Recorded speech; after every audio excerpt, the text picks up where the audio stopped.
वो जमीन पे जब गिरी है पड़ाक दिना, तो हम गए उसको उठाने की, कैसे तुम गिर गई? जब साहब हाथ लगाए तो उसमें करंट। हाँ जी। अच्छा। तो हमको झंझना दिया।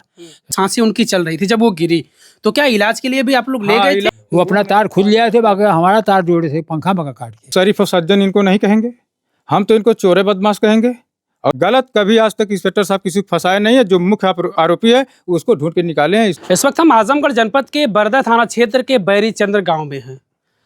इस वक्त के वो हालात है कि हर तरफ चोरों की चर्चा है। इस बैरीचंद गांव की एक घटना है कि एक माताजी यहाँ सोई हुई थी, जो पीछे आप खाट देख रहे हैं इस पर सोई हुई थी, और करंट लगाकर चोरों ने उन्हें जान से मार दिया। इस तरीके की चर्चा है और इस तरीके की खबरें सामने आ रही हैं। परिवार का ये आरोप है कि करंट लगाकर उन्हें उनकी हत्या कर दी गई है। हालांकि पुलिस के मुताबिक भी पुलिस ये करी कि प्रथम दृष्टया यही लग रहा है कि महिला की करंट लगने से मौत हुई है। पोस्टमार्टम रिपोर्ट आने के बाद सब कुछ साफ हो जाएगा कि आखिर उनकी मौत कैसे हुई है। लेकिन यहाँ पर सोई हुई थी, वो सोई हुई थी और ये दादाजी सोए हुए थे। पहले हम इनसे बातचीत करते हैं, बाकी और परिवार के अन्य सदस्य हम और लोगों से बातचीत करके इस मामले को समझेंगे। दादाजी आप सोए थे यहाँ पर? हाँ जी। अच्छा, और माता जी वहाँ सोई? हाँ जी। क्या हुआ था, कैसे पता चला आपको? साहब हम सो गए थे और हो सकता है वो जाग रही हो, बात समझे। तो लोगों ने जब उसको देखा जागती है, कुछ बोली हो या ना बोली हो, जाग गई थी वो, तो उसके मुंह दबा लिए, उसके गला घोट दिए, समझे। गला पकड़े होंगे जब भी तो नाक से खून आया और कान से खून आया। कारण मतलब करंट अगर पकड़ता तो खून नहीं आता है, इसे हम अपने तरफ से बता रहे हैं इस बात को। तो वो जमीन पे जब गिरी है पड़ाक दिना, तो हम गए उसको उठाने की, कैसे तुम गिर गई? जब साहब हाथ लगाए तो उसमें करंट। हाँ जी। अच्छा। तो हमको झंझना दिया। तो साहब देखो खटका यही था, लाइट बुझी थी इसकी। साहब हमने कुछ नहीं, हमको दिखाई दिया तो हमने तार ही पकड़ा, मजबूत हाथ से पकड़ा तार को, और झटका मारा, 2 टुकड़ा हो गया वो। ठीक। जो बांधे थे पैर में वो भी छूट गया। पैर में क्या बांधे थे? तार बांधे थे छीन के। हाँ जी। तो उसको झटका मारा, जब वो तार इधर आ गया उसको दरवाजे की तरफ फेंक दिया, तो उसको मैंने सीधा किया, पट बुद्धि गिरी थी। हाँ जी। तो कुछ बातचीत कर पाई, होश में? नहीं साहब, कुछ नहीं। यानी मौत हो चुकी थी उनकी? नहीं, मौत नहीं हो, उसकी सांस थी थोड़ी सी। इसके बाद जब उसको मैं सीधा किया हूँ, जब सांस टूटी है उसकी। तो करंट जो उनके पास तक पहुंचा था वो तार लगाया गया था? हाँ जी। वो अपना तार खुद ले आए थे, बाकी हमारा तार जोड़े थे, पंखा पंखा काट के। जो हमारा तार था वो मजबूत तार था, वो जो ले आए थे पतला तार था। तो जो पतला तार था तो वो पलक में लगाए थे या करंट में, और जो मोटा तार था उसके पैर में बांधे थे।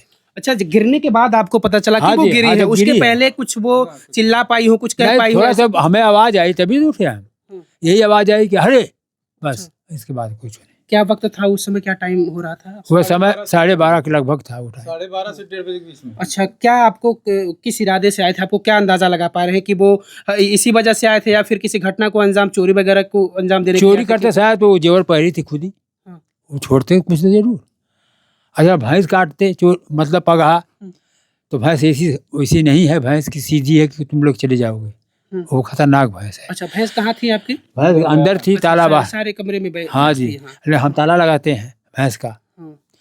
तो भैंस जिस समय वो आदमी आए तो भैंस खुद पगहा अपना घींच के तोड़ ली होगी, और जो जंगला से अपना पैर भी निकाल रही थी। कहाँ जंगला में से निकल पाएगी उतनी तगड़ी भाई? हाँ, बात समझे, यही बात है साहब। जिनकी मौत हुई है उनके बेटे हैं, पूर्व जिला पंचायत सदस्य हैं, हम इनसे थोड़ा सा बातचीत कर ले रहे हैं। आप उस वक्त कहाँ थे? हम घर पे नहीं थे, हम जौनपुर थे। 2 बजे करीब हमारे घर वाले फ़ोन किए हमको। हमारे बच्चे जौनपुर में पढ़ते हैं। तो वहाँ हम रुक गए बच्चों के यहाँ, हम भी बाहर थे। आए तो इसके बाद बच्चों के रूम पे खाना पीना खाए 10:30-11 बजे। इसके बाद 2 बजे फ़ोन हमारे यहाँ गया कि ऐसी ऐसी बात होगी। हमारा छोटा भाई फ़ोन किया कि भैया ऐसी ऐसी बात हो गई। तो हम आए सुबह में, तब तक हमारे घर पे या क्षेत्र के आसपास के सब तमाम लोग इकट्ठा हो गए थे। पूरा थाना था, इंस्पेक्टर साहब भी थे, पूरी फोर्स थी घर पे। हम आए तो आने के बाद हमसे इंस्पेक्टर साहब कहे कि चलिए बॉडी को उठा दीजिए, पंचनामा करवा दें, पीएम करवा दें, आज दशहरे का दिन है, बहुत भीड़ भाड़ भी रहेगी। तो हमने इंस्पेक्टर साहब से बहुत कुछ न कहे। हम इंस्पेक्टर साहब से कहे सर आप यहाँ के इंस्पेक्टर हो, आप एसओ हो थाने के, हमारे थाना अंतर्गत के, तो आपसे हम एक ही निवेदन करेंगे कि आप जो है कि उचित कार्रवाई करिएगा, हमारे साथ न्याय हो। और हम सीओ, एसपी, डीएम कि ये हम नहीं चाहते हैं कि हम प्रदर्शन करें रोड पे, चक्का जाम करें। और कोई बीमार स्थिति में जा रहा है, आ रहा है, किसी के घर दुख सुख में जा रहा है, कोई एम्बुलेंस हॉस्पिटल जा रहे हैं, तो अगर हम रोकते, जाम लगाते और उधक होता, सबको समस्या होती। आज हमारे साथ समस्या है तो हम नहीं चाहते कि और कोई समस्या में हो। तो इस बिंदु पे हमने कोई कदम नहीं रखा।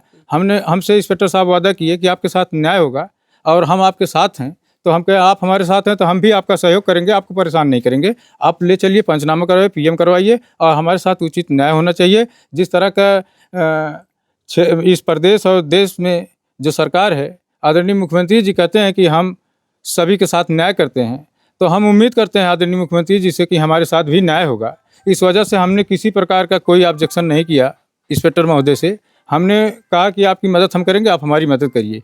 तो गए, पंचनामा बना, पोस्टमार्टम हुआ, पीएम रिपोर्ट आ जाए। आज बात किए हैं थाने पे इंस्पेक्टर साहब से, तो वो बताया कि सोमवार से मंगलवार में रिपोर्ट आ जाएगी। तो हम यही चाहते हैं कि इसमें उचित कार्रवाई हो। अपराधी इस तरह के मनबड़ हो गए हैं कि जान माल पे खेल के चल रहे हैं आज के समय। कोई सबसे बड़ी बात है कि आए दिन इस तरह की सूचनाएं सब लोगों के पास, आप मीडिया बंधु हैं, आप डेली देखते होंगे कितना क्राइम चल रहा है। तो इस तरह के क्राइम पे मुख्यमंत्री जी अंकुश लगाएं और हमारे साथ न्याय करें। अच्छा, दादाजी बता रहे हैं कि सांसें उनकी चल रही थी जब वो गिरी, तो क्या इलाज के लिए भी आप लोग ले गए थे? इलाज के लिए ले जा रहे थे हम लोग। अब बाजार में हमारे एक डॉक्टर हैं, वहाँ ले जाकर के दिखाए कि तो हम लोग, हमारा भाई फ़ोन किया हमको बहुत जल्दी हॉस्पिटल लेके भागो। तो ये गए बाजार तक, तो हमारे मान लीजिए संपर्की हैं जहाँ से गाँव की दवा घर पे कोई होता है बीमार, बुखार, सर्दी, जुकाम का इस तरह की बीमारियां, तो दवाई लेते हैं। एक फैमिली डॉक्टर समझ लीजिए हमारे। और वो देखे तो कहे बाबू ले जाओ, हमारे भाई से कहे बाबू ले जाओ घर, अब ये नहीं है। तो फिर ये लोग लेकर के आए। इसके बाद थाने पे हमारे भाई साहब प्रधान हैं, हम तो पूर्व जिला पंचायत सदस्य हैं, भाई साहब थाने पे सूचना दिए और ऐसी ऐसी स्थिति हो गई है। और इस तरह के बदमाशों पे अंकुश लगना चाहिए, इसको संज्ञान में विधिवत ले मुख्यमंत्री जी, हमारा यही निवेदन है। क्या आप क्या समझ पा रहे हैं, किस इरादे से वो लोग आए थे? वो हत्या जान लेने के लिए आए थे या फिर कुछ और इरादा था? क्योंकि माहौल चोरी का भी चल रहा है और खबरों में ये भी देखा गया कि शायद आप लोगों के द्वारा बताया गया होगा कि चोर आते हैं और फिर करंट लगाकर महिला को करंट लगा देते हैं, महिला की मौत हो जाती है। इसको आपसे मैं बता रहा हूँ, इसको आप ये समझ लीजिए कि हम शरीफ और सज्जन इनको नहीं कहेंगे, हम तो इनको चोरे बदमाश कहेंगे। और दूसरी श्रेणी में तो इनको कोई कहेगा कुछ नहीं, इनको तो कहेंगे सीधा हम कि चोर बदमाश, और सज्जन शरीफ तो कहेंगे नहीं। और आए इस तरह की घटना का वारदात करके गए, तो हमारे साथ न्याय होना चाहिए।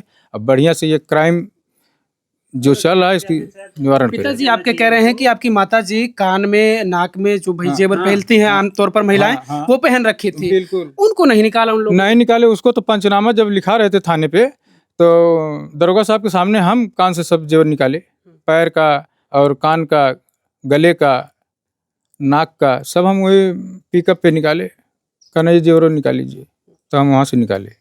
तो इससे तो कुछ चीजें ये समझ आ रही कि अगर उनका चोरी का इरादा रहा होता तो ऐसा तो नहीं है कि कुछ वो छोड़ देते, जरूर निकाल लेते। अच्छा मान लीजिए, मैं मानता हूँ, सुन लीजिए, आप सुन लीजिए, अगर मैं कह रहा हूँ कि चोरी करने के उद्देश्य से आए थे, तो क्या ऐसा भी हो सकता है कि चोरी करने के इरादे से आए और माता जी हमारी जगह देख ली हो, पहचान ली हो, इसी वजह से उनका जान ले लिए हो? ये भी हो सकता है। सवाल तमाम है, ये भी सवाल हो सकता है कि भाई ऐसा भी हो सकता है। जी, यही बात है।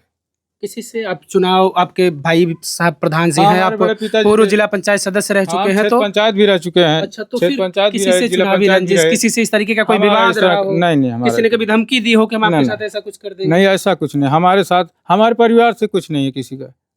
नहीं, उस बिंदु पे हमारे परिवार के लोग कोई 151 में आज तक, हमारे पिताजी, हमारे दादा या भाई, हम 5 भाई, कोई 151 की आज तक जमानत नहीं करवाए हैं। हम उस परिवार के हम लोग हैं। तो आप इसको समझ सकते हैं कि हम लोग किस प्रकार के व्यक्ति हैं। आज तक 151 में किसी के चालान नहीं हुई, कोई जमानत नहीं हुई है। आप समझ लीजिए, 2-4 पीढ़ियों से आप देख लीजिए। तो पीएम रिपोर्ट का इंतजार कर रहे हैं? जी हाँ, पीएम रिपोर्ट बात की है आज थाने पे, तो कहाँ सोमवार से मंगलवार में आ जाएगी। दशहरे के दिन नहीं मिल पाया, कल मौसम खराब, उसमें जा ही नहीं पाए। अब आज बात किए हैं तो बताया कि सोमवार से मंगलवार रिपोर्ट आ जाएगी और उचित कार्रवाई हम लोग करेंगे। देखिए, सही तो ये है, हकीकत बात यह है कि अगर पुलिस चाह ले, मन बना ले पुलिस, और अपराधी की औकात नहीं है कि वो छुप जाए, पुलिस मन बना ले तो अपराधी को निकाल के आपके सामने पेश कर देगी। ये पूर्ण रूप से हम इस बात को कह सकते हैं। जी, ऐसे मामले भी हुए हैं, पुलिस तत्काल 2-2 घंटे में ढूंढ। हमारे थाने पे इंस्पेक्टर साहब हैं, मैं आपको बताऊं, इनके कार्रवाई से इस क्षेत्र के जितने भी पीड़ित लोग हैं बहुत संतुष्ट हैं कि हर पीड़ित के साथ न्याय करते हैं। ये क्षेत्र में चर्चाएं हैं कि ऐसे इंस्पेक्टर हमारे थाने पे हैं, चलिए, अभी वो न्याय करेंगे। आपके साथ घटना हुई, आपको भी भरोसा है? जी जी बिल्कुल, हमको भरोसा है कि इंस्पेक्टर साहब के माध्यम से हमको न्याय मिलेगा, क्योंकि कई बार ऐसे बवालबाजी, तमाम लफड़े झगड़े, चोरी सब कुछ हुआ है, लेकिन हर तरफ न्याय हुआ है। गलत कभी आज तक इंस्पेक्टर साहब किसी को फंसाए नहीं है। जो मुख्य आरोपी है उसको ढूंढ के निकाले हैं। इसको पूरे क्षेत्र में चर्चाएं हैं इस तरह की। इस वजह से मैं इंस्पेक्टर साहब के समर्थन में इस तरह की बात कर रहा हूँ। अगर इस तरह से कार्य नहीं करते इंस्पेक्टर साहब तो हम क्यों कहते इस तरह से उनके बारे में। क्या तो हम नाम है चाहते हैं आपका? कि न्याय होगा। रामचरित यादव हमारा कहाँ नाम। से हैं आप? सर कुंभ से। अच्छा, तो क्या इस घटना को लेकर आप क्या कहेंगे? सर बहुत पहली बात मैं इसे हत्या का निंदा करता हूँ और सरकार से और प्रशासन से ये उम्मीद चाहता हूँ कि पीड़ित को न्याय मिले, और उम्मीद भी है कि न्याय मिलेगा, क्योंकि हमारे एसओ साहब बहुत अच्छे हैं और बहुत सारी घटनाएं हुई हैं जिसमें वो सहयोग किए हैं, और हम लोग भी उनका सहयोग करेंगे अगर हमारे साथ न्याय होगा तो। चलिए, एक तरफ पुलिस के काम पर सवाल खड़ा होता है कि पुलिस तमाम ऐसे अपराधियों को पकड़ने में नाकाम होती है, लेकिन दूसरी तरफ अगर बरदर थाने की हम बात करें तो जो यहाँ के स्थानीय लोग हैं और जिनके साथ घटना खुद हुई है वो भी प्रशंसा करते हुए नजर आ रहे हैं, तारीफ कर रहे हैं कि जो यहाँ के एसओ हैं वो बेहतर काम करते हैं, अपराधियों को जल्दी पकड़ लेते हैं या न्याय करते हैं वो, और इन्हें भी अब भरोसा है कि इनके साथ इंसाफ होगा। और इंसाफ के रूप में अब मिलेगा क्या इन्हें? इंसाफ में तो इनकी माँ वापस आ नहीं सकती, लेकिन मिलेगा क्या, ये सवाल है। क्या वो उन अपराधियों तक ये पुलिस पहुंच पाएगी? इंसाफ के रूप में क्या चाहते हैं, क्या मांग है आपकी? मांग यही है कि अपराधी पकड़े जाएं और इनको जो है कि सज़ा मिले। हम यही चाहते हैं अपराध पे मुक्त प्रदेश हो और ऐसे अपराधियों को सलाखों के पीछे भेजें, इनको कड़ी से कड़ी सज़ा मिले और इस तरह का आइंदा ज़िंदगी में कोई कार्य न कर पाए कोई। हम यही चाहते हैं। यही वो बोर्ड है जिसमें लगा हुआ था तार? यही बोर्ड था। ये पीछे वो आपको हम दिखा रहे हैं कि ये बिजली का बोर्ड है, और इसी में कहाँ इसमें लगाए हुए थे वो? अच्छा, इसमें प्लग लगा के? हाँ, यहाँ से प्लग लगा। ये 4 फुट दूरी है बस चारपाई से, ये इतने दूरी है, यहीं से लगाए थे प्लग। अच्छा, माता जी के पास कुछ और बिजली के संसाधन रहे हो, जैसे पंखा वगैरह कुछ? पंखा यहाँ था, फराटा पंखा था, अच्छा, सोई थी, यहाँ पे पंखा था। तो मौके पर जब लोग आए तो पंखा यही हाँ, था? यही तो प्रशासन भी देखे आकर के, यहाँ पंखा था, फोटो ले गए। जो तार वो लोग अपराधी लोग लाए थे बदमाश, वो तार प्लग सब पुलिस वाले ले गए हैं। हाँ, सब लोगों की जांच करेंगे, प्रयोगशाला में इसकी जांच होगी, इस वजह से सब कुछ लेके गए। वैसे इस पूरी खबर को लेकर आप क्या सोच समझ पा रहे हैं? हमें कमेंट करके अपनी राय जरूर दीजिएगा।